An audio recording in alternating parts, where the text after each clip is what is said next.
মই এতিয়া উপস্থিত আছোঁ মহাকুম্ভ মেলা প্ৰয়াগৰাজত। এইবাৰ উল্লেখনীয় বিষয় হ'ল যে অসমৰ পৰা ইয়াত এটা আখৰা আশ্ৰয় এটা চৌহদ স্থাপন কৰা হৈছে, য'ত আমাৰ নামঘৰ আছে, য'ত আছে আমাৰ সংস্কৃতি, শ্ৰীমন্ত শংকৰদেৱৰ সংস্কৃতি ইয়াত বিৰাজমান হৈছে। প্ৰথমবাৰৰ কাৰণে অসমৰ পৰা ইয়াত নামঘৰ স্থাপন হৈছে আৰু 7 দিনকৈ অখণ্ড ভাগৱত পাঠ হৈছে, সদায় নাম কীৰ্তন হৈ আছে আৰু বিভিন্ন ধৰণৰ সত্ৰীয়া সংস্কৃতি আমাৰ লোক সংস্কৃতি ইয়াত প্ৰদৰ্শন কৰি থকা হৈছে। আমি জানিবলৈ চেষ্টা কৰিম ইয়াৰ উদ্যোক্তা এজনৰ পৰা যে আমাৰ এই যে প্ৰচেষ্টাৰ পৰা আমাৰ অসমৰ সংস্কৃতি কেনেধৰণে লাভান্বিত হ'ব বা মহাকুম্ভত ইয়াৰ প্ৰভাৱ কি পৰিব।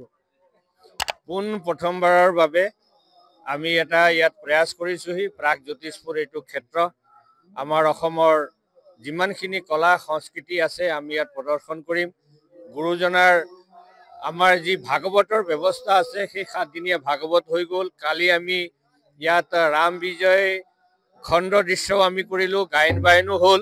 আৰু আজি আমাৰ কামৰূপৰ যিমানখিনি মন্দিৰ আছে, ইয়াৰ পূজাত আছে যিখিনি বাদ্য বাজে, এই বাদ্যখিনি আমি ইয়াত আজি প্ৰদৰ্শন কৰিবলৈ বিচাৰিছোঁ।